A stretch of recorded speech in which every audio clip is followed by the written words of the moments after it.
வேதனையோடு வந்திருக்கிறாங்க, வலியோடு வந்திருக்கிறாங்க. அப்பா உமக்கு நன்றி ஆண்டவரே. எனக்கு அதை செய்யுங்க, எனக்கு அதை செய்யுங்க ஆண்டுடைய சமூகத்தில். ஆண்டவரே இந்த நாளில் எதிர்பார்ப்போடு இந்த ஆராதனைக்கு நான் வந்திருக்கிறேன். ஹல்லேலூயா. ஆண்டுடைய சமூகத்தில் எல்லாரும் ஒருமரப்பட்டு அவரை துதிக்கலாமா? ஹல்லேலூயா, ஹல்லேலூயா, ஹல்லேலூயா. எங்களை அன்பாய் அருமையா நேசிக்கிற கர்த்தாவே, ஆசீர்வதிக்கப்பட்டதான இந்த நேரத்துக்காக ஜெபிக்கிற ஆண்டவரே, இந்த நாளை ஆராதனையை ஆண்டவரை முழு பொறுப்பு நீர் எடுத்துக்கொள்ளுங்க ஆண்டவர். தொடர்ந்து பாடுகிற பாடல்கள், ஆராதனைகள், ஆண்டவரை செய்தி, ஆண்டவரை வேத பாட எல்லாவற்றிலும் ஆண்டவரை நீர் மகிமைப்படும்படியாக ஸ்தோத்திர ஆண்டவரை. அந்த எல்லா பிள்ளைகளையும் ஆசீர்வதி. வர வேண்டிய பிள்ளைகளை துரிதமாய் கர்த்தர் கொண்டு வந்து சேரும். ஆரம்பத்திலிருந்து முடிவு வரை தேவ பிரசனம் இந்த ஆலயம் முழுவதும் அசைவாடுவதை நாங்க பார்க்கணும். யாரையும் நாங்கள் அக்கம் பக்கம் பார்க்க கூடாது ராஜா. நீர் எங்க முன்னால இருக்கீங்க ஆண்டவரை. உமக்கு துதி கன மகிமையை நாங்கள் செலுத்த கர்த்தர் எங்களை அர்ப்பணிக்கிறோம் ஆண்டவரை. ஜெபத்தை கேட்டதுக்காக நன்றி. இயேசு கிறிஸ்துவின் நாமத்தில் ஜெபிக்கிறேன் நல்ல பிதாவே, ஆமென்.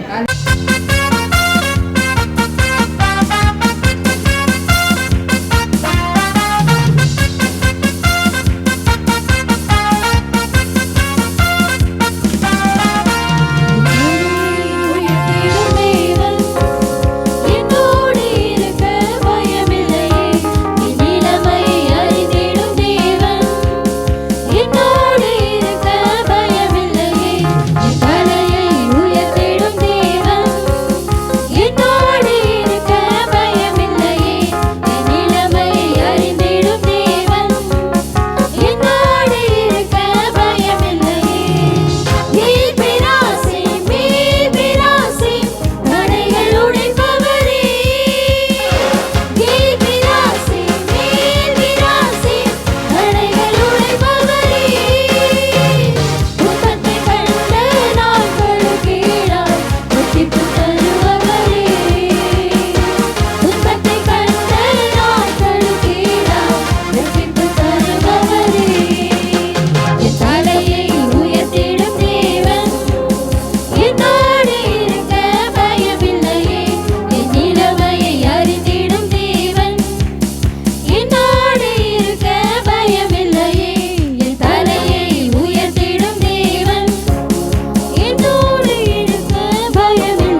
நான் எப்பவுமே தலைப்பு வச்சு நான் பிரசங்கம் பண்ண மாட்டேன். ஆனால் இன்றைக்கி தேவன் உணர்த்தின காரியம் என்னென்னா, நான் பிரசங்கம் பண்ணுவேன், அதுக்கு நீங்கள் தலைப்பு வச்சுக்கலாம். அப்படி தான் நான் எப்பவுமே பண்ணுவேன். ஏன்னா சத்தியத்தை சத்தியமாக சொல்லணும், அவ்வளோதான்.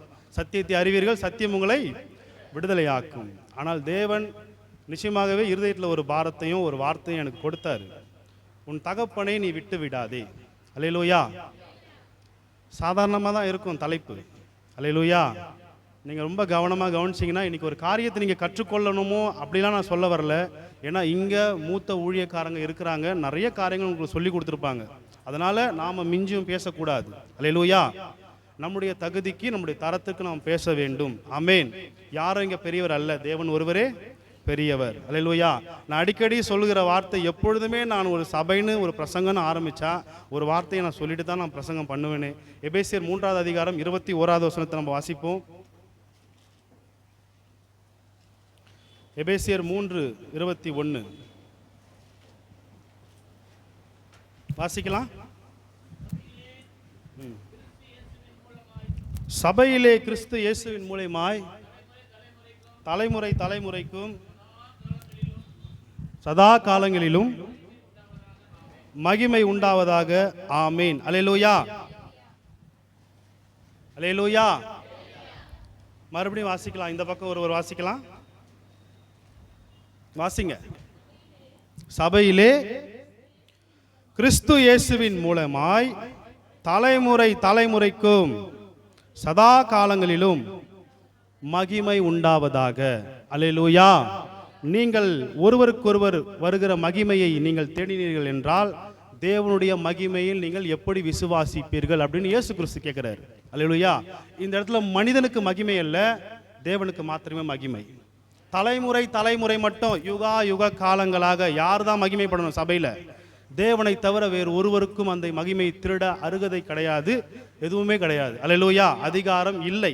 அதுதான் இங்க சொல்லப்பட்டிருக்கு. தலைமுறை தலைமுறை மட்டும் கிறிஸ்து இயேசுவின் மூலமாய் தலைமுறை தலைமுறைக்கும் சதா காலங்களிலும் மகிமை உண்டாவதாக. ஆமென். அல்லேலூயா. உன் தகப்பனை நீ என்ன பண்ணக்கூடாது? விட்டு விடாதே. நீதிமொழிகள் 4:1 வாசிக்கலாம். நீதிமொழிகள் 4வது அதிகாரம் 1வது வசனத்தை வாசிப்போம். பிள்ளைகளே, நீங்கள் தகப்பன் போதகத்தை கேட்டு புத்தியை அடையும்படி கவனியுங்கள். அல்லேலூயா. பிள்ளைகளே, தேவன் சொல்றார், பிள்ளைகளே நீங்கள் தகப்பன் போதகத்தை கேட்டு புத்தியை அடையும்படி கவனியுங்கள். தகப்பன் உங்களுக்கு போதிப்பது நல்லது. ஆமென். தகப்பனுடைய போதகத்தில் என்ன இருக்கான்? என்ன இருக்கு? அங்கதான் புத்தி இருக்கு. அல்லேலூயா. தானா எதுவும் வந்து விடாது. தானா என்ன பண்ண முடியாது எதுவும். நீங்க தேங்காய் மடையன் கதை கேட்டிருக்கீங்களா? மாங்காய் மடையனை பத்தி உங்களுக்கு தெரியும். தேங்காய் மடையன் தெரியுமா? நான் சொல்றேன் பாருங்க. ஒரு கீரை விதை போட்டா எத்தனை மாதத்துல பலன் கொடுக்கும்?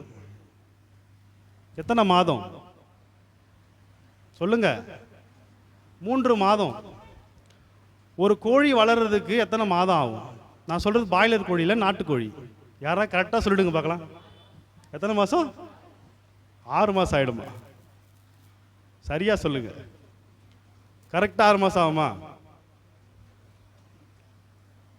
ஒரு கோழி முழுதாக வளர எவ்வளோ மாதம் ஆகும்? சரி, பாய்லர் கோழி வளர எவ்வளோ மாதம் ஆகும்? 45 நாள் தான். நார் ஆகிடும். 35 நாளில் எடுக்கலாம். என்ன ஆகிடும்? நாராக ஆகிடும். ஒரு தேங்காவை நீங்கள் வைக்கிறீங்கன்னு வச்சுங்களேன், மண்ணை தோண்டி ஒரு தேங்காவை வைக்கிறீங்க. அந்த தேங்காய் வளருமா வளராதான்னு உங்களுக்கு டவுட் இருக்கா? அதை வச்சா என்ன ஆகும்? அது நிச்சயமாக வளரும். 10-15 வருஷத்துக்கு அப்புறம் காய் கிடைக்குன்றது நிச்சயமாக ஒரு விசுவாசம் இருக்குது. சாதாரண ஒரு மரத்துக்கே அந்த விசுவாசம் இருக்கும்போது நம்மை படைத்த தேவன் மேலேயே அந்த விசுவாசம் இல்லை. நம்ம அடிக்கடி அந்த தேங்காவை நோண்டி நோண்டி நோண்டி பார்ப்போமா? நோண்டி பார்த்தா என்ன ஆகிடும்? தேங்காய் அழுகி போயிடும். அல்லேலூயா. வச்சா வச்சது தான். தகப்பனுடைய சொத்து பிள்ளைக்கு வரும்னு சொல்லிட்டு பிள்ளை சந்தேகப்படுவானா? படவே மாட்டாங்களே. வாய்ப்பே இல்லைல்ல. எப்படியாவது பிடிக்கிடுவாங்கல்ல. அல்லேலூயா. அதுதானே உலகம். எப்படியாவது என்ன பண்ண முடியும்? எடுத்துக்கொள்ள முடியும். அல்லேலூயா. சாதாரணமாக பேசுகிறேன், இதில் ஆழங்கள் உண்டு, விசுவாசத்தின் அளவுகள் உண்டு. அல்லேலூயா. இப்படித்தான் தேவனை நாம் விசுவாசிக்க வேண்டும். உனக்கு உன்னுடைய தகப்பன் உனக்கு உன்னுடைய சொத்தை உன்னிடத்துல கொடுப்பார் என்ற நம்பிக்கையும் விசுவாசமும் உனக்கு தானாகவே வரும் பொழுது நீ ஏன் சந்தேகப்படுற? அல்லேலூயா. தகப்பனுடைய அந்த வசனத்தை வாசிங்க. நீங்கள் போதகத்தை கேட்டு புத்தியை அடையும்படி கவனியுங்கள். அல்லேலூயா. இந்த நாளில் தேவன் நிச்சயமாக ஒரு காரியத்தை நமக்கு சொல்ல வேண்டும். ஆதியாகமம் 13வது அதிகாரம் 5வது வசனத்தை வாசிப்போம். ஆதியாகமம் 13:5 வசனம். ஆபிரகாம் லோத்துக்கும் ஆமென். அல்லேலூயா. இன்னொரு வாட்டி வாசிங்க. ஆதியாகமம்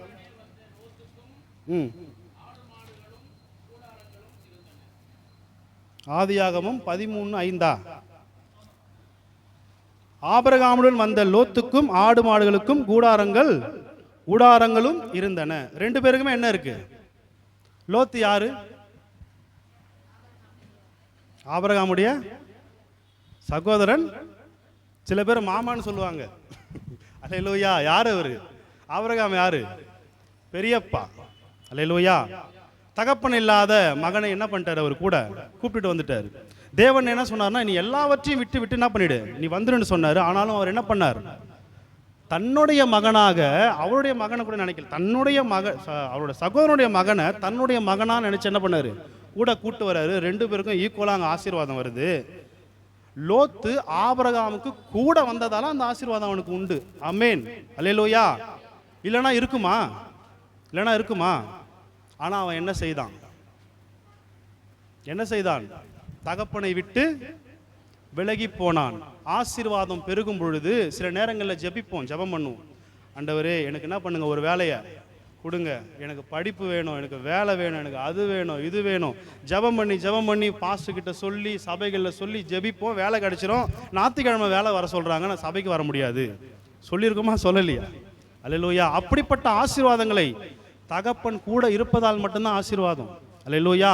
அவன் கூட இருந்தா இன்னொரு இடத்துல சொல்லப்பட்டிருக்குது, அவங்க கிட்ட இருந்த அந்த ஆடு மாடுகள் ஆசீர்வாதத்தை தாங்கக்கூடிய அளவுக்கு என்னவா இருந்துச்சு அந்த இடம், பூமி பத்தல. அப்படிப்பட்ட ஆசீர்வாதம் எல்லாரும் கூட இருந்தா வந்துடாது. யாரு கூட இருந்தாதான் இருக்கும்? தகப்பன். அல்லேலூயா. அதை மட்டும் வச்சுங்க, உன் தகப்பனை விட்டு விலகாதே. Don't lose your father, you lose everything. உண்மையா இல்லையா? அல்லேலூயா. என்னோடு கூட கூட்டு போனா தன்னுடைய சொந்த மகனா பாவிச்சு எல்லாவற்றையும் செய்தான். ஆனாலும் ஒரு சமயம் ஒரு கட்டம் வரும்பொழுது நான் என்ன பண்றேன்?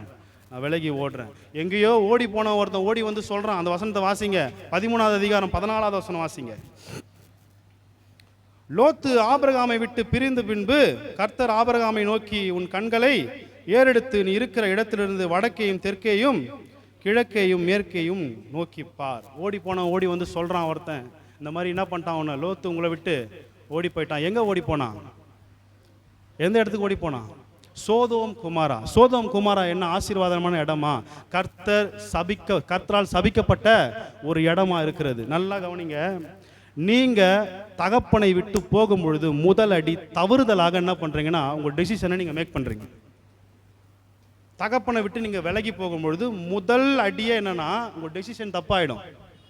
கூட இருக்கிற வரைக்கும் ஓகே, சொல்லி கொடுப்பாரு, எல்லா போதனைகளும் உண்டு, உபதேசங்கள் எல்லாமே உங்களுக்கு கொடுப்பாரு. ஆனா தகப்பனை விட்டு நீ விலகி போகும் பொழுது என்ன ஆயிடும்னா, ஃபர்ஸ்ட் பண்ற தப்பு டெசிஷன் என்ன ஆயிடுச்சு? தப்பு. எங்க போறாரு? சோதோம் குமாராக்கு போறாரு. அழகு இருக்கலாங்க, அறிவு இருக்கலாம், எல்லாமே உங்ககிட்ட இருக்கலாம். ஆனா தகப்பன் கூட இல்லைன்னா என்ன ஆயிடும்? பாயிண்ட் புரியுதா? பாயிண்ட் நம்பர் 1, தப்பான டெசிஷன் எடுக்க தூண்டும் உங்களை. அல்லேலூயா. உங்களை ஆவிக்குரிய தகப்பன்மார்களை விட்டு நீங்க போகும் பொழுது, எல்லாவற்றுக்குரிய பரம தகப்பனாகி இயேசுவை விட்டு விலகும் பொழுதும் கூட சரி, உங்க டெசிஷன் முதல்ல தப்பாகுது. எங்க போறாரு அவரு? சோதோம் குமாரா பட்டணத்துக்கு போறாரு. ஆசீர்வாதம் இடமா அது? தேவன் ஒன்று விடாம அழிச்சாரு. அல்லேலூயா. நல்லா கவனிங்க. எகிப்துக்கு அடிமையா போறாங்க. ஆபிரகாம் போறாரு, மோசே போறாரு, எல்லாரும் போறாங்க. அங்க இருக்கிற பார்வோன் எல்லாத்தையும் என்ன பண்ணுவோம், நீ தொட்டதெல்லாம் எடுத்துட்டு என்ன பண்ணிட்ட, மொத்தமா நீ போயிடுன்னு சொல்லிட்டு விரட்டி விடுறாரு. ஆனா லோத்து போகும்பொழுது மட்டும் தன் மனைவியும் பிள்ளைகளை தவிர எல்லாத்தையும் என்ன பண்ணார்? ஆண்டவர் அழிக்கிறார். உங்களுக்கு புரியுதுங்களா? ஏன் அழிச்சாரு? நீ எதை நம்பி போகிறாயோ அது உனக்கு சாபமா மாறும். பணத்தை நம்பி போறியா, அது உனக்கு இல்லாம போயிடும்.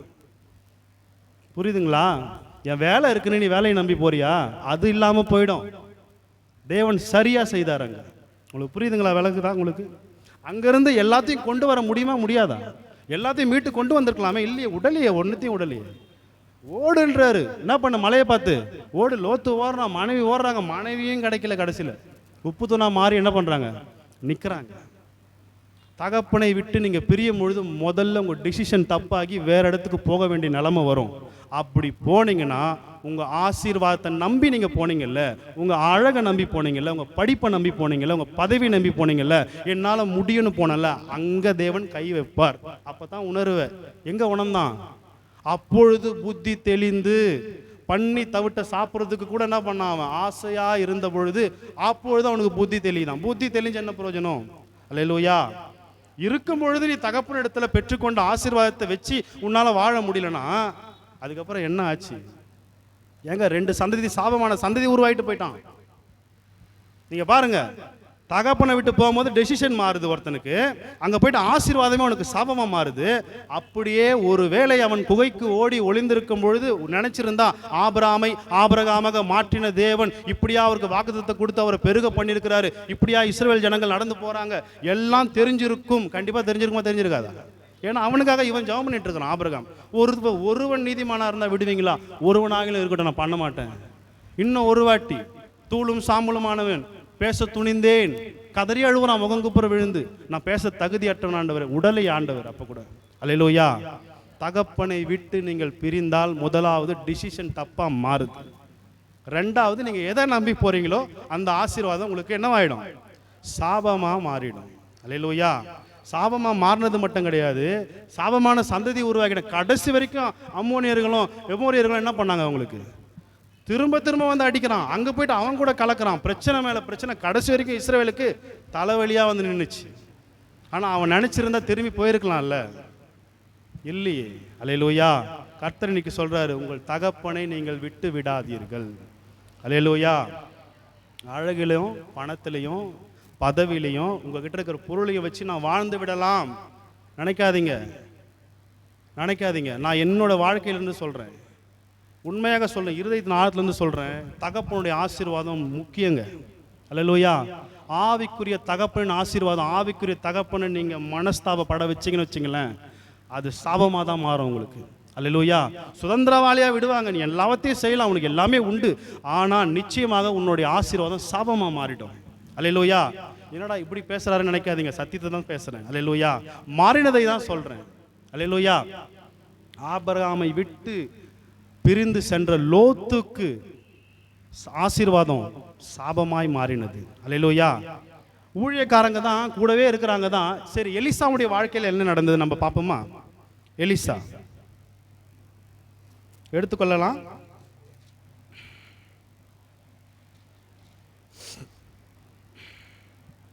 ராஜாக்கள் 2 ராஜாக்கள் புஸ்தகம் 2ஆம் அதிகாரம்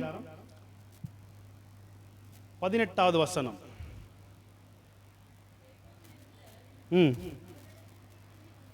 இந்த ஃபேன் ஆஃப் பறந்து கொஞ்சம் சத்தமாக வாசிங்களேன். ஆ ஆ ஆ எரிகோவிலிருந்து அவனிடத்திற்கு திரும்பி வந்தபொழுது அவன் இவர்களை பார்த்து போக வேண்டாம் என்று நான் உங்களுக்கு சொல்லவில்லையா? யார் இங்கே போனார்? நாகமான் வந்தான், எலிசாவை எதிர்க்கிறான். எலிசா சொல்கிறாரு, போய் என்ன பண்ண, நீ 3 வாட்டி நீ போய் நதியில் குளின்னு சொல்கிறாரு. குளிச்சான், எல்லாம் முடிஞ்சுது, எனக்கு எதுவும் வேணாம், தேவன் நாமத்தை மகிமைப்படுத்தினா கடந்து போயிட்டான். விட வேண்டியது தானே.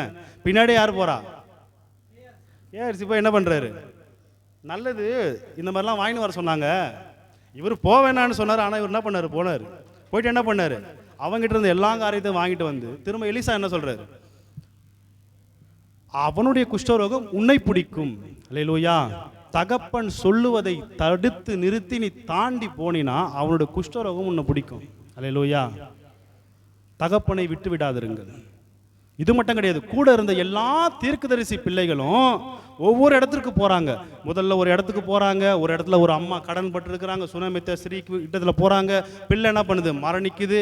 ஒரு இடத்துல போறாரு, பஞ்சம் வருது, கூழ் செய்யறாங்க, கூழ் என்ன பண்றான் ஒருத்தன், கொமட்டி காயை கொண்டு வந்து சொல்றதுக்கு எனக்கு நேரம் கிடையாது, நான் சொல்றேன் எங்க இருக்குன்ற 2 ராஜாக்கள் 8 அதிகாரம் 8 16 வசனம் நோட் பண்ணிங்க. 2 ராஜாக்கள் 4 அதிகாரம் 38 41 வசனம். 2 ராஜாக்கள் 2:18 என்ன பண்றான் அவன்,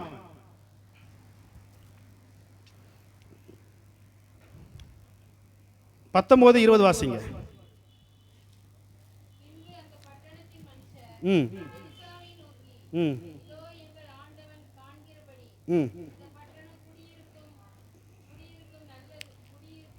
குடியிருப்புக்கு நல்லது, தண்ணீரோ கெட்டது, நிலமும் பாநிலம் என்றார்கள். அப்பொழுது அவன், ஒரு புது தோண்டியை எடுத்து அதில் உப்பு போட்டு கொண்டு வாருங்கள் என்றான். அதை அவனிடத்தில் கொண்டு வந்த பொழுது அவன் நீரூற்றண்டைக்கு போய் உப்பை அதிலே போட்டு, இந்த தண்ணீரை ஆரோக்கியமாக்கினேன், இனி இதனால் சாவும் வராது. அல்லேலூயா. என்ன செய்யறாருங்க, சாவு வராது. முதல்ல தண்ணியில உப்பு போட்டு என்ன பண்றாங்க, கிளியர் பண்றாங்க. அப்பயும் கூட தான் இருக்கிறானுங்க தீர்க்கதரிசன பிள்ளைகள், சரிங்களா? அதுக்கு அடுத்தது 8-16, 4 அதிகாரம் 8-16 வாசிங்க. ம் இல்லை 4:16 வாசிங்க, 8-16 வாசிங்க. அப்பொழுது அவன், ஒரு உற்ப கால திட்டத்தில் ஒரு குமாரனை அணைத்து கொண்டு இருப்பாய் என்று அதற்கு அவன், ஏது தேவனுடைய மனுஷனாகிய ஆண்டவனே, உமது அடியாளுக்கு அபத்தம் சொல்ல வேண்டாம் என்றால். இவர் சொல்லிட்டு போயிட்டார், உனக்கு என்ன பண்ணுவாங்க, ஒரு குமாரனை நான் கொடுப்பேன்னு சொல்றாரு. சுனமித்தியா பிள்ளைக்கு வந்து அற்புதத்தை செய்கிறாரு. அந்த பிள்ளை மறிச்ச உடனே என்ன பண்றாங்க, அவங்க நாசியில சுவாசத்தை ஊதி மறுபடியும் உயிர் பெற வைக்கிறாங்க. இந்த அதிகாரத்தை வாசிங்க. 2 ராஜாக்கள் 4:38-41. 38-41. ம் ம் ம் பஞ்சம் உண்டாயிற்று. தீர்க்கதரிசின் புத்திரர் அவனுக்கு முன்பாக உட்கார்ந்திருந்தார்கள். அவன் தன் வேலைக்காரனை நோக்கி, நீ பெரிய பானை அடுப்பில் வைத்து தீர்க்கதரிசின் புத்திரர்களுக்கு கூழ் காய்ச்சி என்றான். ஒருவன் கீரைகளை பறிக்க வெளியிலே போய் ஒரு பேய் கொமட்டி கொடியை கண்டு அதன் காய்களை மடி நிறைய அறுத்து வந்து அவர்களை அறிந்து, நல்லா கவனிங்க, தீர்க்கதரிசி புத்திரர்கள் தானே, ஏன் தெரியல? தீர்க்கதரிசி புத்திரர்கள் தானே, கொமட்டி காயின்னு ஏன் தெரியல? கூட இருந்தவங்க யாருங்க, தீர்க்கதரிசிகளின் புத்திரர்கள் தான். ஆனால் கொமட்டி காய் என்னன்னு தெரியல.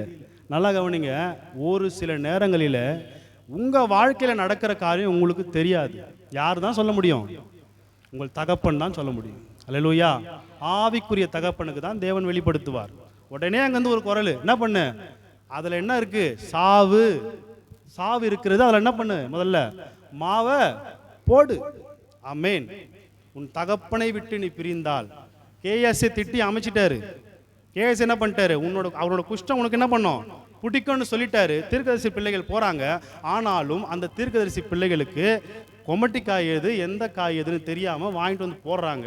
போட்டவங்க அங்கிருந்து குரல் வருது, என்ன ஆகுது, அதில் சாவு அப்படின்னு சொல்லிட்டு. சில நேரங்களில் ஆவிக்குரிய தகப்பன்மார்கள் மாத்திரம்தான் உங்களை விடுவிக்க முடியும். அல்லேலூயா. இயேசு விடுதலை ஆக்க முடியும், அது வேற, அதை நான் சொல்ல வரல. உங்களுக்கு வெளிப்படுத்துதல், உங்களை வழி நடத்துகிற ஆவிக்குரிய தகப்பன்மார்கள் இடத்துல மட்டும்தான் உண்டு. அந்த காரியம் அங்கே தான் வெளிப்படும். அதனால தான் சொல்கிறேன், உங்கள் தகப்பனை என்ன பண்ணாதீங்க, நீங்கள் விட்டு விடாதீர்கள். அல்லேலூயா. அந்தமானுக்கு வந்து கிட்டத்தட்ட 8-9 வருஷம் கிட்ட மேலே ஆயிடுச்சு. சமீபத்தில் டிசம்பர் மாதத்தில் என்னோட ஆவிக்குரிய தகப்பன் வந்து இறந்துட்டார். போனதுக்கப்புறமா சரி அம்மா சொன்னாங்க பாருங்கள், அதில் ஆராதனையில் சொன்னாங்கல்ல, ஒருத்தர் இருக்கும்பொழுது என்ன பண்ணுறீங்க, அவன் எப்படியோ சொல்கிறீங்க, செத்ததுக்கப்புறம் அவன் என்ன பண்ணுறீங்க, நல்லதுன்னு சொல்கிறீங்க. ஒருத்தரோட இருக்கிற அருமை வந்து அப்போ புரியாதுங்க. போனதுக்கப்புறம் அங்கலாய்ப்பாக இருக்கு இருதயம். அல்லேலூயா. நான் நல்லா சொல்கிறேன், இப்பொழுதே என்ன பண்ணுங்க, நீங்கள் மனம் திரும்புங்க. அல்லேலூயா. கர்த்தர் சொல்ல, இந்த நாளிலே தேவனே ஏதாவது இடத்துல குறைகள் உண்டு என்றால் என்னுடைய ஆவிக்குரிய தகப்பன்மார் இடத்துல ஒப்புரவாகுங்கன்றேன். எங்கள் ஐயா சொல்லுவார் அடிக்கடி, பிரச்சனையா நேராக வந்து பேசு, நேராக வந்து என்ன பண்ணு, பேசு. பிரச்சனையை சால்வ் பண்ணுறது தாங்க சபை. அல்லேலூயா. உன்னிடத்துல இருக்கிற பிரச்சனையை சொல்லி சால்வ் பண்ணிடணும், அவ்வளோதான். மிஞ்சி போனால் ஒரு நாள் சொல்கிறாருல்ல, ஒருத்தன் தப்பு செஞ்சா, ஒருத்தன் பாவம் செஞ்சா என்ன பண்ண, அன்றைக்கி சாயங்காலத்துக்குள்ள மனம் திரும்பு. 6 மணிக்குள்ளே என்ன பண்ணிடணும், நீங்கள் மனம் திரும்பி விடு. அதை மிஞ்சி போனால் அது அடுத்த நாள், அதை மிஞ்சி போனால் 7வது நாள் வச்சிருக்காருல உங்களுக்கு, 7வது நாள் வந்து உட்காந்து அழுதுடணும். அதை மிஞ்சி நீங்கள் போயிட்டீங்கன்னா 1 மாதம் 2 மாதம் 3 மாதம் போனால் அது உங்களுக்கு சாபமாக மாறிடும். நீங்கள் செய்த பாவம் உங்களுக்கு என்னவாயிடுது? சாபமாக மாறி சேர்த்து வச்சிடுறீங்கல்ல, புரியுதுங்களா? சாபம் உங்களுக்கு தின கிரையும் கட்டி ஆகணும். அல்லேலூயா. ரட்சிக்கப்படாத முன்னாடி ஓகே, ரட்சிக்கப்பட்டதுக்கு அப்புறமா நீ பண்ணுறியே தப்பு.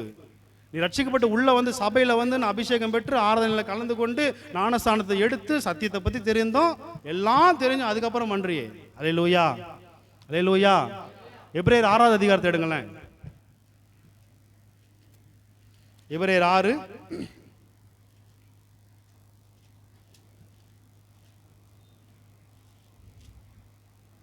வாசிக்கலாம். மறுதலித்து போனவர்கள் 6வது அதிகாரம் வசனம் 4லேருந்தே வாசிங்க. ஏனெனில் ஒரு தரம் பிரகாசிக்கப்பட்டும் பரம ஈவை ருசி பார்த்தும் பரிசுத்த ஆவியை பெற்றும் தேவனுடைய நல்வார்த்தையும் இனிவரும் உலகத்தின் பலன்களையும் ருசி பார்த்தும் மறுதலித்து போனவர்கள் தேவனுடைய குமாரனை தாங்களே மறுபடியும் சிலுவையில் அறைந்து அவமானப்படுத்துகிறபடியால் மனம் திரும்புவதற்கு ஏதுவாய் அவர்களால் மறுபடியும் புதுப்பிக்கிறது கூடாத காரியம். ஆனாலும் இரக்கம் செய்வார், கீழே வருது. ஆனாலும் நீங்கள் பரிசுத்தவான்களுக்கு செய்த ஊழியத்தை என்ன பண்ண மாட்டேன், நான் மறக்க மாட்டேன்னு சொன்னாலும் விடாத காரியம்னு ஒன்று இருக்கே, செய்யலாமா தப்பு? அல்லேலூயா, அல்லேலூயா. தகப்பனை விட்டு விடாதிருங்கள். அமீன். ரொம்ப கடைசி காலமாகி போச்சு. இன்றைக்கி நம்ம டிவிகளில் நியூஸ்களில் என்னென்னமோ காரியத்தை நம்ம பார்க்குறோம். அங்கே இது நடக்குது அது நடக்குது எல்லாம். இப்போ இந்த அரசுக்கு எதிராக எல்லாரும் கொடி பிடிக்கிறாங்க. காரியம் எப்படி போய் முடியுமோ தெரியல. ஆனால் தேவன் நிச்சயமாக மாறுதலாய் முடிய பண்ணுவார். அதுதான் நம் தேவன். அல்லேலூயா. நம் ஜெபத்தை கேட்கிற தேவன் நிச்சயமாய் மாறுதலாய் முடிய பண்ணுவார். நிச்சயமாக தமிழ்நாட்டுக்கு ஒரு என்ன சொல்கிறது, ஒரு விதி விலக்காக வந்த மாதிரி தேவன் தேசத்தை என்ன பண்ணுவார், நிச்சயமாய் மாற்றுவாரா மாற்ற மாட்டாரா? அல்லேலூயா. மாற்றிதான் அவனை வேற வழி இல்லை. அமேன். அல்லேலூயா. சில பேர் நம்ம எப்படி தெரியுமா ஜெபம் பண்ணுறோம்? ஆபிரகாம் என்ன பண்ணார் தெரியுமா? ஆண்டவருக்கு ஹெல்ப் பண்ணார். அவன் அப்படி எப்படி அவன் ஆண்டவருக்கு ஹெல்ப் பண்ணான் சொல்லுங்க பார்க்கலாம். அவன் ஆண்டவருக்கு ஹெல்ப் பண்ணுறான். எப்படி பண்ணார்? ஆண்டவர் சொல்லிட்டாரு, உனக்கு நான் ஒரு குழந்தைய கொடுப்பேன். இவர் போய் என்ன பண்ணுறாரு, ஆகார இடத்துல என்ன பண்ணுறாரு, ஒரு குழந்தைய ஹெல்ப் பண்ணுறாரு. புரிந்துங்களா? இதுவே எலியாவோட ஜெபத்தை பாருங்க. ஜெபிக்கிறான், நீ யாருன்னு எனக்கு தெரியும் ஆண்டவரே, நீ யாருன்னு இவங்க பார்க்கும்படியா உங்களுடைய மகிமையை காணும்படியா என்னுடைய ஜெபத்தை என்ன பண்ணுங்க கேட்டர்லும் சொல்லி ஜெபிக்கும் பொழுது தண்ணியை வாரி எங்கே ஊற்றுறான், பலிபீடத்தின் மேலே தண்ணியை ஊற்றுறான். ஆண்டவர் பார்க்குறாரு, இந்த ஜெபத்தை மெச்சிக்கிறார் ஆண்டவர். அல்லேலூயா. சிலர் தேவனுக்கு உதவி செய்ய முன்பட்டு மாட்டிக்கிறாங்க, சிலர் அப்படி இல்லை. தேவன் பெரியவர் என்பதை காமிக்கிறதுக்கு தேவனுக்கே டெஸ்ட் வைக்கிறாரு. தண்ணியை ஊற்று, இன்னும் 12 குடத்துல ஊற்று தண்ணியை ஃபுல்லாக நனையுது, கட்டை கல் மொத்தம். அங்கே தான் தேவ மகிமை வெளிப்படுது. இப்படிப்பட்ட ஜபங்களை தான் எதிர்பார்க்குறாரு. நீங்கள் ஹெல்ப் பண்ணி இல்லை உட்காந்துருக்கீங்க உங்கள் சுய சித்தத்தில். அவர் சொல்லிட்டார் எப்படின்னா செஞ்சு முடிச்சு இந்த வருஷம் இதை நடத்திடணும். ஒரு வீடு கட்ட போகிறீங்களா, ஒரு வேலை வேணுமா, எதையாவது அவனை பிடிச்சி இவனை பிடிச்சி அவனை பிடிச்சி. நாகமோகன் வந்து கேட்குறான் பார்த்தீங்களா, நாகமோகன் வந்து சொல்கிறான் பார்த்தீங்களா, ராஜா கிட்ட போயிட்டு நான் அந்த ஊருக்கு போகிறேன், எனக்கு இந்த மாதிரி சுகமாகணும், எனக்கு என்ன பண்ணுங்க, நீங்கள் நிருபத்தை கொடு, ரெக்கமெண்டேஷனை கொடு, அதை கொடு, இதை கொடுன்னு வாங்கின்னு போனார். போனால் ஒன்றும் பிரயோஜனம் இல்லை. அவன் என்ன பண்ணிட்டான், உள்ளேருந்து கூட வெளியே வரல. உள்ளேருந்தே சொல்லிட்டான், அவனை போய் என்ன பண்ணு, குளிக்க சொல்லு. அப்போ பக்கத்தில் இருக்கிற வேலைக்காரன் சொல்கிறான், உங்களுக்கு என்ன 10 லட்சம் பணமாக கேட்டார், இல்லை 1 கோடி ரூபாய் கேட்டாரா, ஏதாவது உங்களுக்கு சாங்கியம் பண்ண சொன்னாரா? போய் குளின்னு தானே சொன்னார், வேறு ஒன்றும் பெருசாக சொல்லலையே. சாதாரண விஷயத்துக்கு எதுக்கு இவ்வளோ பெருசாகிறீங்க? அப்புறம் தான் அவனுக்கு புரியுது. கூட இருக்கிற வேலைக்காரன் சொன்னோடனே போயிட்டு முங்குறான். இந்த இஸ்ரவேலுடைய தேவனை தவிர இந்த உலகத்தில் வேறு யாரும் மகிமையான தேவன் இல்லைன்ட்டு அவன் வார்த்தையில் மகிமைப்படுத்திட்டு போயிட்டான். அல்லேலூயா.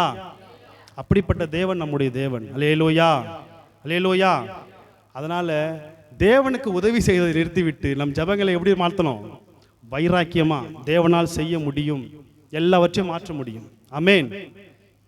சிம்பிளாக சொல்கிறேன், ரொம்ப பெருசாக சொல்லணும்லாம் அவசியம் கிடையாது. சொல்லணுன்ற ஒரு காரியமும் இல்லை. பாவியாக இருந்த என்ன தேவன் பரிசுத்தப்படுத்தி என்ன நீதிமான மாற்றினார், அவ்வளோதான். ஆமென். அல்லேலூயா. லேசுப்பட்ட ஆள் கிடையாது. ஏன்னா சென்னையிலேருந்து இருக்கிறோம் இல்லை, எல்லாம் பார்த்துருக்குறோம், போயிருக்கிறோம், படிக்கும் பொழுதும் கூட சரி, லேசுப்பட்ட ஆள் இல்லை. இப்படி தான் இருந்தோம் எல்லா காரியங்களும். ஆனால் தேவன் ஒரு கட்டத்தில் என்னை எல்லாத்தையும் தடுத்து நிறுத்தி இன்னைக்கு இந்த இடத்துல என்ன பண்ணுறேன், தேவனுக்கு ஊழியத்தை செய்யும்படியாக நான் வந்திருக்கிறேன். அநேக போராட்டங்கள் பாடுகள் எதுவாக இருந்தாலும் தேவன் எல்லாவற்றையும் மாற்றினார் எனக்காக. ஒரு பெரிய அதிசயம் ஒன்று நடந்துருக்குதுமா, நான் சொல்லணும் உங்ககிட்ட. நான் இப்போ சபையிலே சொல்கிறேன். ஐயா வீட்டுக்கு வந்தார், எங்கள் வீட்டுக்கு ஐயா வந்து பார்த்தாங்க, ரொம்ப கஷ்டப்பட்டாங்க. ஏன்பா இங்கே வீடு கட்டியிருக்கிற, ஏன்னா அங்கே வந்து ரோடு வர்றதுக்கு வாய்ப்பே இல்லை. நான் வந்து 5-6 வருஷம் ஆகுது அந்த இடத்துக்கு. ரோடு வந்து வீட்டை இடிக்கணும், அதை பண்ணணும், இதை பண்ணணும். டிசி ஆஃபீஸில் அடிக்கடி வந்துடுவாங்க. பிரச்சனை மேலே பிரச்சனை. கரண்ட்டு கிடையாது, தண்ணி கிடையாது. ஒன்று ஒன்றா ஜெபம் பண்ணி எனக்கு எப்படி கரண்ட் வந்தது எனக்கு இன்றைக்கி வரைக்குமே தெரில. அந்த வக்கீல் கேட்குறாரு, உனக்கு எப்படிப்பா கரண்ட் வந்துச்சு? எனக்கே தெரில, ஆச்சரியமாக இருக்குது. அவர்கிட்ட ஸ்வீட் வாங்கும்போது எனக்கே தெரில, தேவன் தான் செஞ்சார் அப்படின்னு சொல்லி. உண்மையாகவே நானும் இந்த ஊர் கிடையாது, எங்கள் மனைவி இந்த ஊர் கிடையாதுங்க. எங்களுக்கு ஐலாண்டு காலம் கிடையாது, லோக்கலும் கிடையாது. எங்களுக்கு கேஸ் போடுறது கூட ஐலாண்டு கிடையாது. ஐலாண்டு கார்டு இருந்தால் தானே கேஸ் போட முடியும், ஒன்றும் கிடையாது. ஆனால் தேவன் அங்கே அந்த மெஜிஸ்ட்ரேட்டு கண்ணை மறைச்சி தேவன் கையெழுத்து போட வச்சார், அவ்வளோதான். கரண்ட்டு கொடுங்கன்னு சொல்லிட்டு என்ன பண்ணுறோம், மெஜிஸ்ட்ரேட்டு கேட்குறாரு, நீ எந்த ஊருப்பா, நீ எந்த ஊருமா, உங்கள் அப்பா அம்மா இருக்கிறாங்களான்னு கேட்குறாங்க. எங்க மெஜிஸ்ட்ரேட் கேட்குறாங்க. நாங்களும் அங்கே நின்று சொல்கிறோம், இருக்கிறோம், இங்கே தாங்க இருக்கிறோம் சொல்கிறோம். கையெழுத்து போட்டு கரண்ட் வந்துடுச்சு. கரண்ட் வந்து தண்ணி கிடச்சிது. அல்லேலூயா. ஒரு வீடை கட்டணும், ஒரு மகிமையின் கூடாரம்னு அதுக்கு பேரை வச்சோம். அங்கே ஆராதனை நடக்குது. அல்லேலூயா. கீழே இருந்து 100 மீட்டர் மேலே ஏறணும். ஏறி ஏறி ஏறி ஏறி இடுப்பு எலும்பெல்லாம் உடஞ்சிடுச்சு எனக்கு. முந்தா நேற்று திடீர்னு ஒரு இட்டாச்சி வந்து நிற்கிது மேலே. இட்டாச்சி வந்து நின்று மேலே இருந்து கீழே வரைக்கும் அந்தமான் ட்ரங்க் ரோடு இருக்குல்ல, பழைய ட்ரங்க் ரோடு, அங்கேருந்து எங்கள் வீட்டு வாசல் வரைக்கும் ரோடு போடுறாங்க. சம்மந்தமே இல்லை எங்கள் ரோடு வர்றதுக்கு. எப்படி நடந்ததுன்னு தெரில. பின்னாடி இருக்கலாம் சொல்கிறாங்க, நாங்கள் ரொம்ப கஷ்டப்பட்டுங்க, பல நாளாக அழுதுட்டான். ஒரு ஆள் வீட்டு பக்கத்தில் இருக்கிறோம், அழுகுறான். கஷ்டப்பட்டு மேலே ஏறதுக்கு முடியாமல் இப்போ வரலாமா நீங்கள் ஈஸியாக வீட்டுக்கு எல்லாரும்? அல்லேலூயா. ஏன்னா ஒரு வாட்டி எங்கள் வீட்டுக்கு வந்துட்டாங்கன்னா மறுவாட்டி வரமாட்டாங்க யாருமே. ஏன்னா அவ்வளோ மேலே வந்தாகணும். வர வழியில் பாம்பு பூச்சி எல்லாம் வரும். அந்த பக்கம் வந்து இறங்கி வர முடியாது, வழி இருக்காது. இன்றைக்கி வாசல் வரைக்கும் ரோடு போட்டாங்க. அதுவும் தார் ரோடு, சிமெண்ட் ரோடு கூட இல்லை. அல்லேலூயா. ரொம்ப பெரிய ஆச்சரியம். நான் நினச்சிக்கிட்டேன், தேவன் எனக்காய் செய்து முடித்தார், அவ்வளோதான். அதான் உண்மை. உண்மையாக சொல்கிறேன், நான் பெருமைக்கு சொல்கிறேன். நாங்கள் அங்கே போய் ஜபம் என்னைக்கு ஆரம்பிச்சோமோ அன்னிலேருந்து ஒரு வீட்டு மேலே கை வைக்கலை, ஒரு வீடு உடைக்கப்படலை. எல்லாம் நல்லா கட்டி நல்லா சந்தோஷமாக இருக்கிறாங்க. எந்த ஆஃபீஸெல்லாம் வீட்டு வாசலில் வந்து நிற்கலை. இன்றைக்கி அந்த இடத்த ஒதுக்கி ரெவன்யூ டிபார்ட்மெண்ட் டிசி வந்து பார்த்து ஒதுக்கி இவங்க அப்படியே இந்த லைனை விட்டுருங்க, இந்த பக்கம் ஸ்கூல் கட்டுறதுக்கு இடத்த பிரித்து விட்டுட்டாங்க. இதுக்கப்புறம் பிரச்சனை இல்லை. அல்லேலூயா. நிச்சயமாக தகப்பனை நீங்கள் என்ன பண்ணக்கூடாது, விட்டு விடக்கூடாது. நிச்சயமாய் நான் செய்வேன், நிச்சயமாய் முடிவு உண்டு, உன் நம்பிக்கை வீண் போகாது. அல்லேலூயா. பிரியாவுக்கு ஃபோட்டோ எடுத்து வீடியோ எடுத்து அனுப்பும்பொழுது அங்கேருந்து ரொம்ப சந்தோஷப்பட்டு, நம்ம பல நாள் கனவு நிறைவேறிடுச்சு. ஒரு அடிப்படை தேவையை கூட தேவன் தெரிந்து செய்கிறார்ல. பசிச்சவனுக்கு தாங்க தெரியும், தண்ணி இல்லாத இருந்த எனக்கு தான் தெரியும் அந்த தண்ணி தாகத்தோட. அந்த மாதிரில தண்ணிக்கு கூட கஷ்டப்பட்டேன் நான், குடிக்கிற தண்ணிக்கு, குளிக்கிற தண்ணிக்கு. தேவன் எல்லாவற்றையும் மாற்றினார். அல்லேலூயா. படிப்படியாக ஒவ்வொரு காரியத்தையும் செஞ்சார். எனக்கு சாப்பாடு இருக்காது வீட்டில், சாப்பாட்டுக்கு விறகு இருக்காது. விறகை வெட்டி சுற்றி என்ன பண்ணுவோன்னா, பிரியா இதெல்லாம் சொல்ல வேணான்னு சொன்னான். அல்லேலூயா. இதெல்லாம் சொல்லாத, நீ சாட்சியெல்லாம் சொல்ல, நார்மலாக சொல்லிட்டு விட்டுடு, எதையும் சொல்லாத, கஷ்டங்களை சொல்லாத, அது தவறாக கூட முடிய வாய்ப்புன்னு. இருந்தாலும் தேவன் என்னை எப்படி நடத்தினாருன்னு நான் சொல்கிறேன். சாப்பாடு இருக்காது, வெறும் பச்சரிசி தான் இருக்கும். காலையில் அந்த கஞ்சி செய்யணும், அந்த கஞ்சி செய்கிறதுக்கு கேஸ் இருக்காது, விறகும் இருக்காது. மழை பெஞ்சிக்கிட்டே இருக்கு, எங்கே போய் நான் விறகு வெட்டேன்? அதான் பெய்யுது, காலையிலேருந்து 9 மாதத்துக்கு மழை பெய்யுது. எந்த வரையும் வெட்ட முடியாது இந்த ஊரில். அப்படியே விறகு இது பண்ணாலும் நினைஞ்சிடும், வெளியே போட முடியாது, உள்ளே போட்டால் பூச்சி வந்துடும், ஒன்றுமே பண்ண முடியாது. இந்த சாப்பாடு செய்கிறதுக்கு ஒரு கட்டையை கொளுத்திட்டு மீதி கட்டையை வெட்டி என்ன பண்ணுவோம், அந்த அடுப்பு சுற்றி வச்சிருவோம், அடுத்த வாட்டி செய்கிறதுக்கு காயிடணுன்றதுக்காக. சாப்பாடு செஞ்சு வச்சுக்கிட்டு காலையிலேருந்து 3 வேளைக்கு கஞ்சி ஊறுகாய் சாப்பிடுவோம். பக்கத்து வீட்டு குழந்தை வந்து சாப்பிடும், எப்போயாவது எங்கள் வீட்டில் வந்து சாப்பிடும். அந்த குழந்தை கூட சாப்பாடு கொடுக்க முடியாது சில நேரங்களில். அது எதிர்பார்க்கும், எங்ககிட்ட இருக்காது உள்ள, எப்படி கொடுப்ப, கஞ்சியாக கொடுக்க முடியும்? அப்படிப்பட்ட சூழ்நிலையை தேவன் தாண்டி வர பண்ணி அதுக்கப்புறம் அந்த நிலைமையில் என்னை கொண்டு போய் விடலை. தேவன் ஆசீர்வாதமாய் மாற்றி விட்டார். அல்லேலூயா. இன்னைக்கு அநேகருக்கு ஆசீர்வாதமாக இருக்கிறோம், அவ்வளோதான். கஷ்டம் இருக்குதான், பாடு இருக்குதான், பிரச்சனை இருக்குதான். ஏன்னா ஊழியம் செய்ய வந்தாச்சே, உலக பிரகாரமான வேலைகள் செய்ய வந்தால் என்ன இருக்காது, ஓகே ரைட், ஏதோ ஒன்று ஊழியமாச்சே, பிசாசு சும்மா இருக்க மாட்டானே. அல்லேலூயா. கூடவே இருந்தான் தீர்க்கதரிசி புத்திரர்கள், எல்லாத்தையும் கற்றுக்கிட்டான். நல்லா கவனிங்க. தகப்பன் கூட இருக்கிற பொழுது சபையில், இந்த சபையை பற்றி நான் சொல்லலை, எந்த சபையை குறித்து நான் சொல்லலை, நான் பொதுவாக சொல்லுகிறேன். பாஸ்ட் கூட போகிறாங்க, ஊழியத்தை கற்றுக்குறாங்க, பாடல்களை கற்றுக்குறாங்க, கீபோர்டு கிட்டார் எல்லாத்தையும் கற்றுக்குறான். கற்றுக்கிட்டு தனியாக போய் என்ன பண்ணுறான், சபையை ஆரம்பிக்கிறான். நல்லா கவனிங்க. உப்பு கூட யார் போடணுன்றது இருக்குது. உப்பு எலிசா போட்டால் தான் மாறும், சாவு போகும். புரியுதுங்களா உங்களுக்கு? நானும் செய்கிறேன், ஊழியன்னு போய் செஞ்சால் ஒன்றும் விளங்காது. அல்லேலூயா. யார் போய் எண்ணெயை ஆசீர்வதிச்சாதான் அந்த எண்ணெய் பெருகுமே தவிர, எலிசா போய் ஆசீர்வதிச்சாதான் எண்ணெய் பெருகும். நம்ம போய் ஆசீர்வதிச்சா என்ன பண்ணாது? எங்கள் பாஸ்டர் ஆரம்பத்தில் ஒரு வாட்டி என்ன பண்ணார், பேய் ஓட்டுறதுக்கு ஒரு இடத்துக்கு போனோம், பிசாசு பிடிச்சிருக்கிற ஒரு வீட்டுக்கு போனோம். கூட வந்த விசுவாசி வந்து பயங்கரம், இரவு ஜபம், அந்நிய பாஷை எல்லாமே சூப்பர் தான். கூட போனார் பேய் ஓட்டுறவங்களுக்கு போய் ஜெபம் பண்ணும் பொழுது அங்கே பேய் ஆடுதோ இல்லை, இங்கே ஆடி என்ன பண்ணுது, இங்கேருந்து இந்த பக்கம் ஓடுது. அல்லேலூயா. கூட்டின்னு போன பாஸ்டருக்கு அசிங்கமாகி போச்சு. எங்களுக்கெல்லாம் போனால் ஒரே சிரிப்பு. அல்லேலூயா. இப்படி இருக்குது நிலைமை. யார் போய் நின்னா பேய் ஓடுமோ அவங்க தான் போய் நிற்கணும். எல்லாரும் போய் நின்னா பண்ணிட முடியாது, ஓட்டிட முடியாது. அல்லேலூயா. அதுக்கு தான் ஆரம்பத்திலே சொன்னேன், ஒரு தேங்காய் நீங்கள் வைக்கிறீங்கன்னா 10 வருஷம் 15 வருஷம் நீங்கள் பக்குவப்பட வேண்டும். கனிகள்னால என்ன பண்ணுவோம்னா உங்களுக்கு குணாதிசயங்களை வந்து என்ன பண்ணுவார், அவர் பக்குவப்படுத்துவார். அதுக்கு தான் அவ்வளோ கனி வச்சுட்டு அன்பு, சந்தோஷம், சமாதானம், நற்குணம், நீடிய பொறுமை, சாந்தம், இச்சை, அடக்கம். அல்லேலூயா. நான் கூட ஆரம்பத்தில் கொஞ்சம் ரொம்ப துள்ளுவேன்.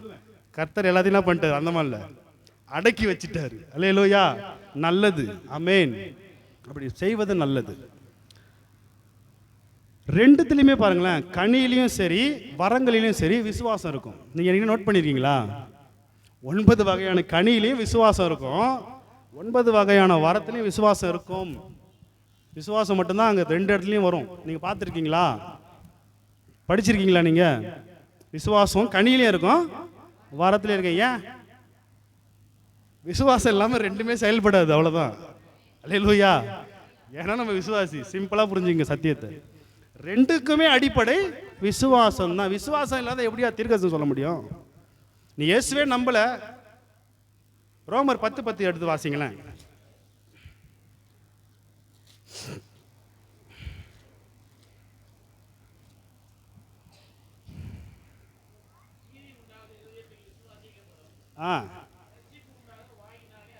நீதி உண்டாக இருதயத்தில் விசுவாசிக்கப்படும், ரட்சிப்பு உண்டாக.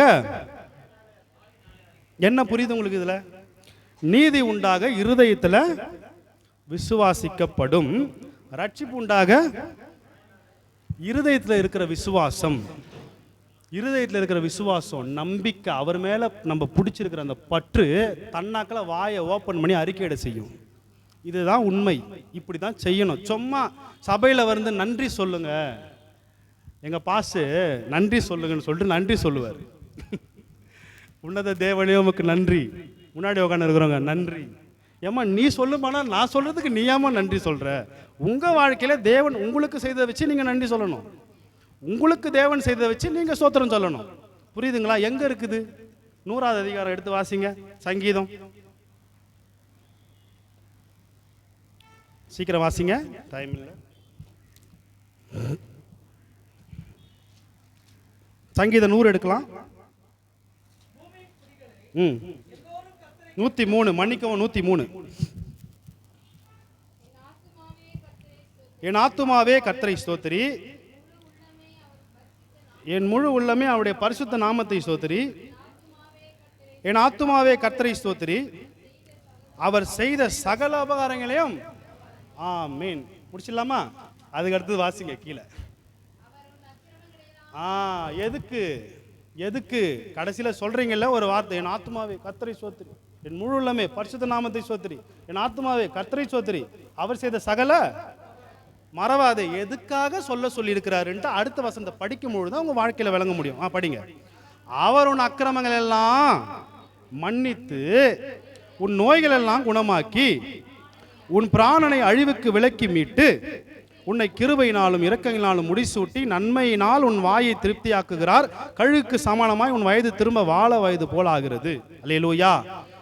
அம்மா ஒரு வார்த்தை சொன்னாங்க ஆராதிக்கும் பொழுது, முன்னாடி நீங்க எப்படி இருந்தீங்க ஒருவருடைய வாழ்க்கையிலும் தெரியல. அதனால தாவீது சொன்னா, நான் இப்ப ராஜாவா இருக்கிறது எனக்கு மேன்மை கிடையாது, நான் ஆடுகளுக்கு பின்பாகவும் அத்தி பழங்களை பொறுக்கி கொண்டிருக்கும் பொழுது தேவனை தேடி வந்தார்.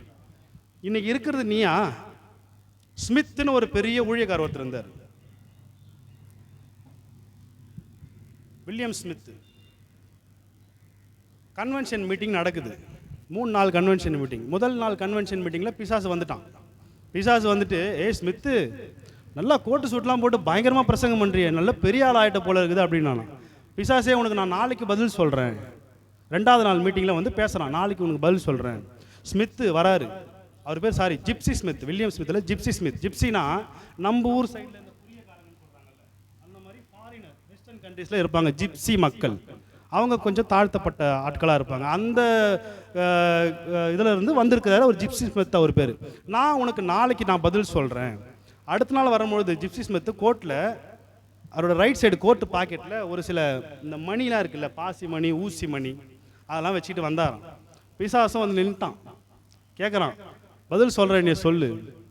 இப்போ இருக்கிற ஜிப்சி ஸ்மித்து இல்லை. இந்த பாசி மணி ஊசி மணி வச்சிருக்கும் பொழுது தேவன் என்ன தெரிஞ்சார் பத்தியா, இதுதான் ஜிப்சி ஸ்மித்துன்னு சொன்னோடனே பிசாசு ஓடிட்டான். நம்ம எப்படி தெரியுமா, தேவனை ஆசீர்வதித்து இரவெல்லாம் பகலெல்லாம் பாடுபட்டு உங்களுக்காக ஜெபம் பண்ணி உங்களுக்காக உபவாசம் போட்டு உங்களுக்காக சபைகளை நடத்தி ஒவ்வொரு அவருக்குன்னா பாஸ்ட் சொல்லிடுறோம்ல சில நேரங்களில், அவருக்குன்னாப்பா எல்லாம் இருக்குது. அப்படி இல்லை, இரவும் பகலுமாய் கண் விழித்து எல்லா காரியத்தையும் செய்து உங்களுக்காக இல்லை ஓடி வரீங்க.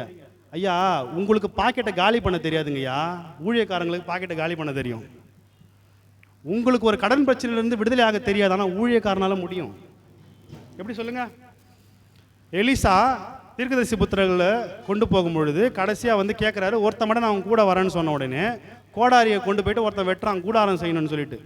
அந்த கோடாரி என்ன பண்ணுது, தண்ணியில் விழுது. அப்போ சொல்கிறான், ஐயா இரவலாய் வாங்கின்னு வந்தேன், கடங்காரம் பையனாக இருக்கிறேன் நான், இரவலாய் வாங்கின்னு வந்தோடனே உடனே பண்ணுறாரு அதிசயம் பண்ணி ஒரு மரத்தை வெட்டி போட்டு கோடாரி மேலே வரும்.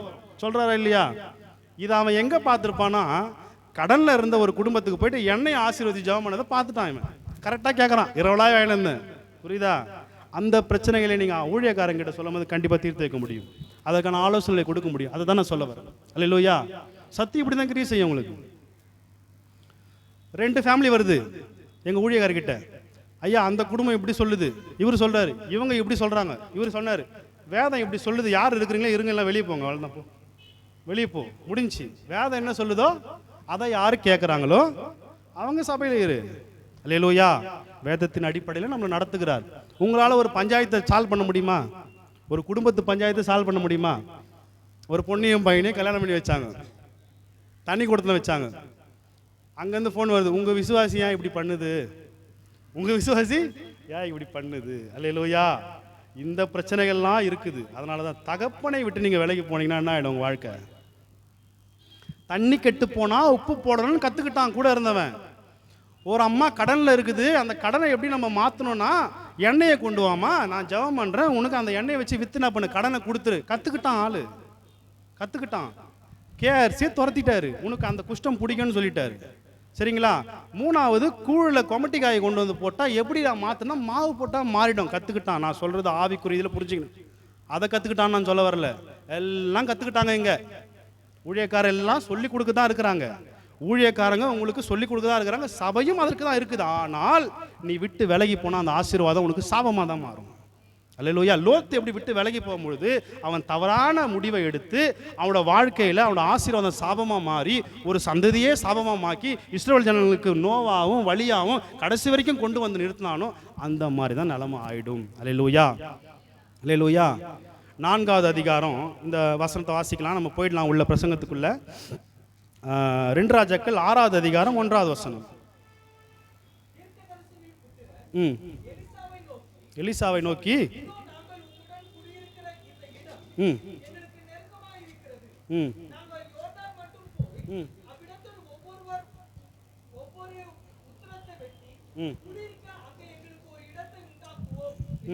என்றார்கள்.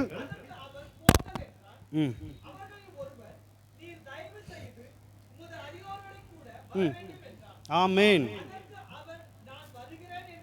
அல்லேலூயா. போதும். என்ன சொல்றாங்க இங்க? நல்ல கவனிங்க. இத்தனை நாளா கூடவே இருந்துட்டு வந்த தீர்க்கதரிசி புத்திரர்கள் இங்க என்ன சொல்றாங்க?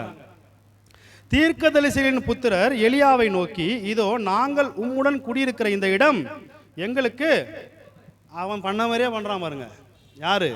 லோத்து எப்படி பண்ணானோ அதே வார்த்தைங்க வருது பாருங்க. நெருக்கமாய் இருக்கிறதாங்க போயிடுறோம், ஏன்னா இவருக்கு எல்லாம் தெரிஞ்சு போச்சு. புரியுதுங்களா? ஏங்க போனோம்?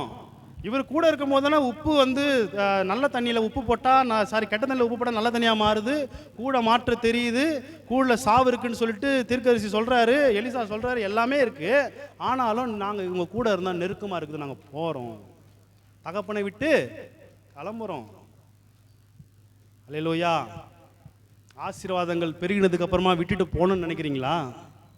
சபைக்கு கீழேருந்து மேலே வர முடியல, கஷ்டமாக இருக்குது, தூரமாக இருக்குது, ஆராதிக்க முடியல, நினைக்கிறீங்களோ? அல்லேலூயா. தகப்பனை விட்டு நீங்கள் போனீங்கன்னா கஷ்டம் வாழ்க்கை. அல்லேலூயா. நான் என்னோட வாழ்க்கையில சொல்கிறேன். நான் இந்த அந்தமானுக்கு வந்து ஆவிக்குரிய தகப்பன்மார்கள் எனக்கு இல்லைன்ட்டு ரொம்ப வேதனைப்பட்டிருக்கேன், ரொம்ப நாள். ஆனால் இன்றைக்கி நான் ஓப்பன் ஸ்டேட்மெண்ட்டாக கொடுக்குறேன். நான் உண்மையாக சொல்கிறேன். நான் மறுபடியும் இந்த ஸ்தாபனத்துக்குள்ளே வந்து நான் கடந்து வரும்பொழுது நிச்சயமாகவே அம்மாவும் ஐயாவும் எங்களை ஆதரித்தாங்க. அல்லேலூயா. இன்றைக்கி நான் நம்பிக்கையாக இருக்கிறேன். ஒரு ஊழியக்கார் போனார், எனக்கு தெரிஞ்ச ஒரு ஊழியக்கார்.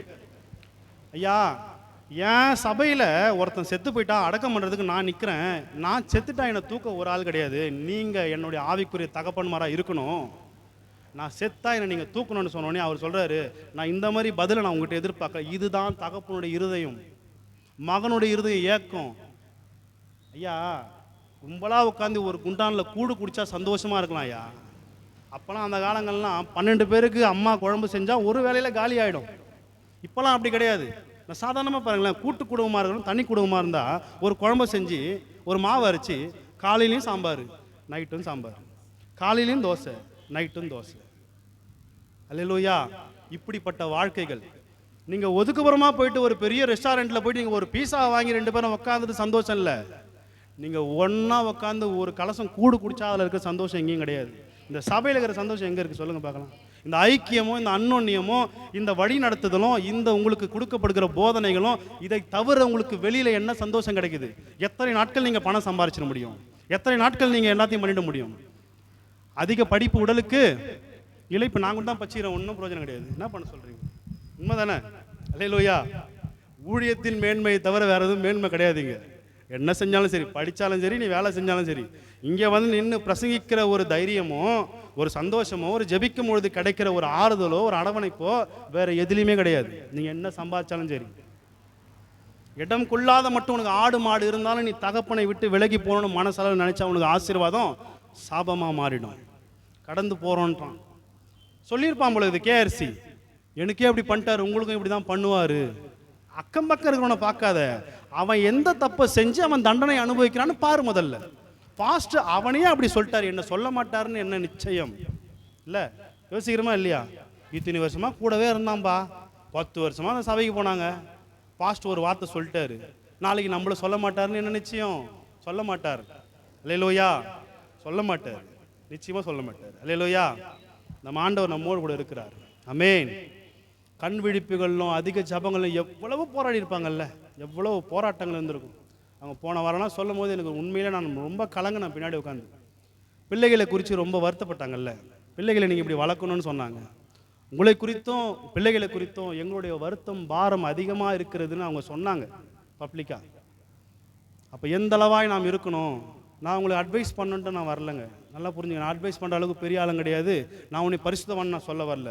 இது தேவனோட சத்தியம், தேவன் உங்களோட கூட பேசுகிறார், அவ்வளோதான். கழுதையை கூட தான் பேச வைப்பார் ஆண்டவர். இந்த கல்லுகள்னால உங்களுக்கு நான் என்ன பண்ணுறேன்? பிள்ளைகளை உண்டுவாக்குன்னு சொல்லுவார். அவரால் செய்ய முடியும், எல்லாத்தையும் செய்ய முடியும். ஏன்னா வேலைக்காரனை கொண்டே நாகமானுக்கு புத்தி சொன்ன தேவன் அவர். அல்லேலூயா. யாரை கொண்டு போனாலும் எதை வேணாலும் மாற்ற அவரால் கூடும். தகப்பன் கூடவே ஒருத்தர் இருந்தான், அவனும் பெற்றுக்கொண்ட ஆசீர்வாதத்தை குறித்து நம்ம இப்போ பார்க்க போகிறோம். அல்லேலூயா. பார்க்கலாம். 2 ராஜாக்கள் 2வது அதிகாரத்தை வாசிப்போம்.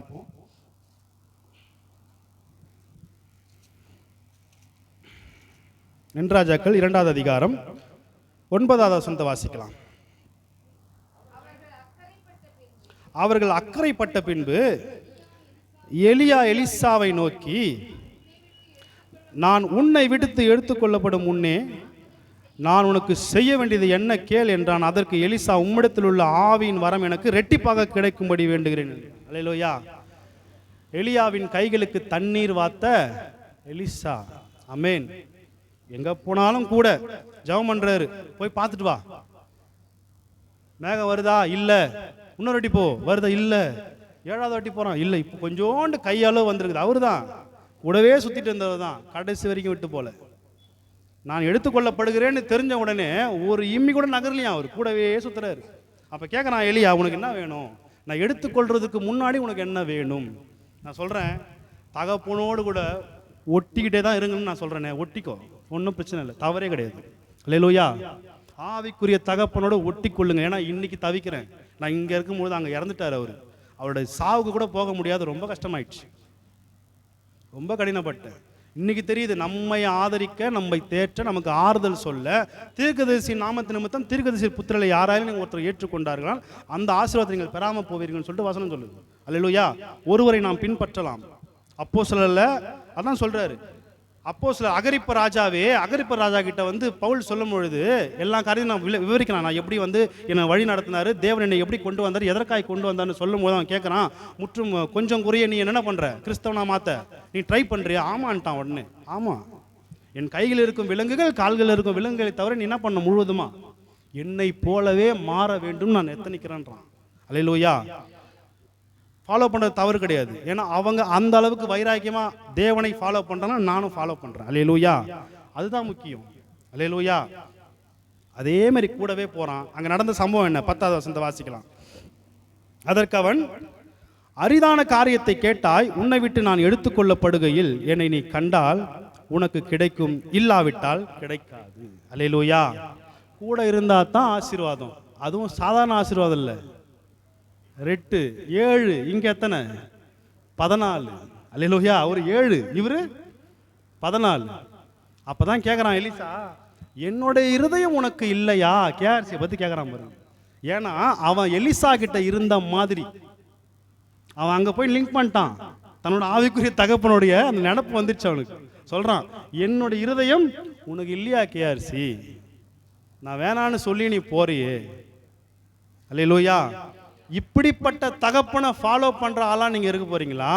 இல்லைன்னா நான் விட்டுட்டு ஓடிடுறேன், நான் விலகி நிற்கிறேன், நான் சபையை விட்டு ஒதுங்கி நிற்கிறேன், நான் எந்த கொடுக்கையில நான் வரமாட்டேன், எனக்கு பொறுப்பு நீங்க கொடுக்க வேண்டாம், இப்படி இருக்கிறீங்களா? அல்லேலூயா.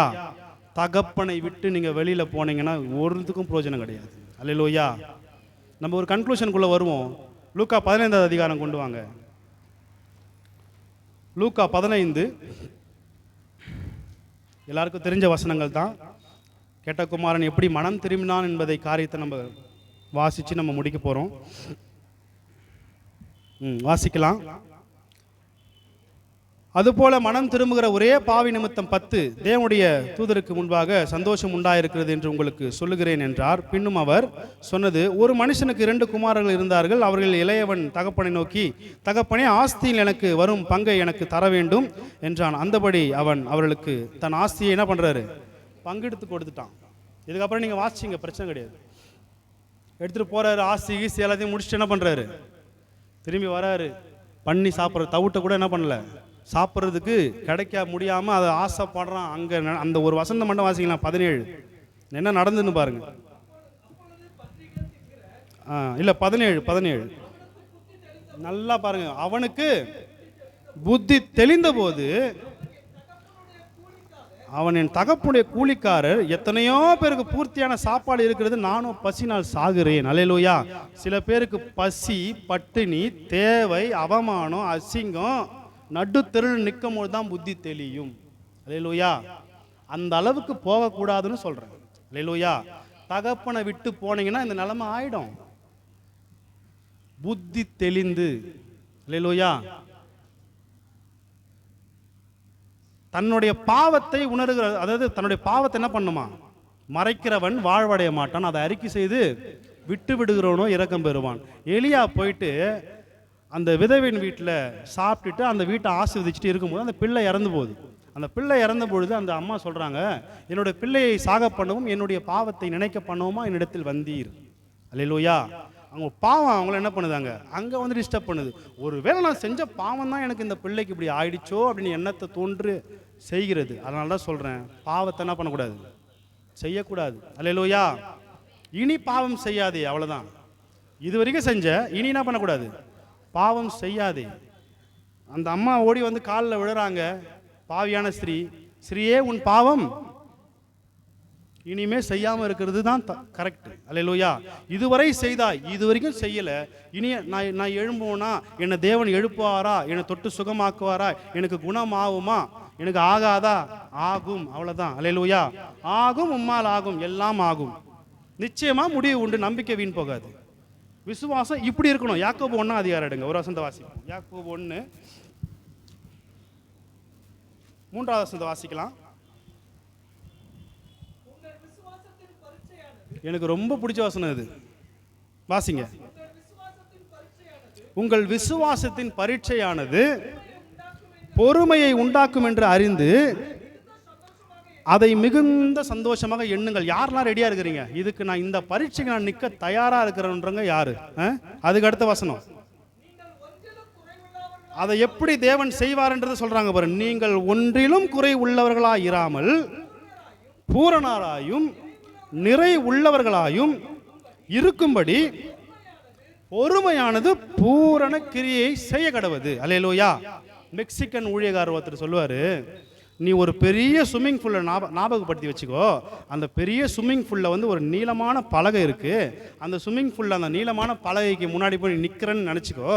நீ கீழே தலைகீழாக குதிக்க போற, கீழே ஒரு பொட்டு தண்ணி இருக்காது. நீ கீழே விழ போறல்ல, அப்போ தேவன் கரெக்டாக நீ விழும்போது தண்ணியை நிரப்புவார். கேட்கும் போதே பயமா இருக்கும், எப்படா விழுறது மேலே. காலை வெய்யி பிரியும். யோர்தான் எங்கே போன காலை வெய்யா பிரியா, ஏன் பயப்படுற? காலை வெய்யி அப்பதான் பிரியுது. இவன் அழுகுறான் ஒரு பக்கம், ஓன்னு என்ன அங்கேயே இருந்து பண்ண சாகவா கூட்டின்னு வந்தீங்க, நீ கோலை நீட்டியா பிரியும். அல்லேலூயா. விசுவாசம் இப்படித்தான், நீ வச்சாதானே பிரியும். எழுந்து நட, உட்காந்து தட்டி எழுந்துக்க மாட்டேங்கிற. ஒரு பிரயாசம் நீ பண்ணாதானே எதனா பண்ண முடியும். காலை வேணா காலை வை, குதினா குதி. கடல் பிரியனா பிரியங்கிறீங்கனால பிரியும், அவ்வளோதான். தேவனால எல்லாம் கூடும். அது எப்படி ஆகும், இது எப்படி ஆகும், அவ்வளோதான். இதான் விசுவாசத்தின் அளவு. அந்த பொறுமை உங்களை என்ன பண்ணுமா? பூரண கிரியை செய்துவிடும். அல்லேலூயா.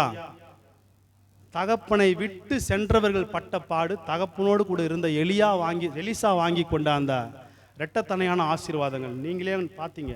தகப்பனை விட்டு பிரிந்து போன அந்த மகனுடைய வாழ்க்கை என்ன ஆச்சுன்னு சொல்லிட்டு அந்த 15 மறுபடியும் வாசிக்கலாம், முடிக்கலாம் நம்ம. 15 புத்தி தெளிந்த பின்பு, அதுக்கு அடுத்த வசனத்தை வாசிங்க.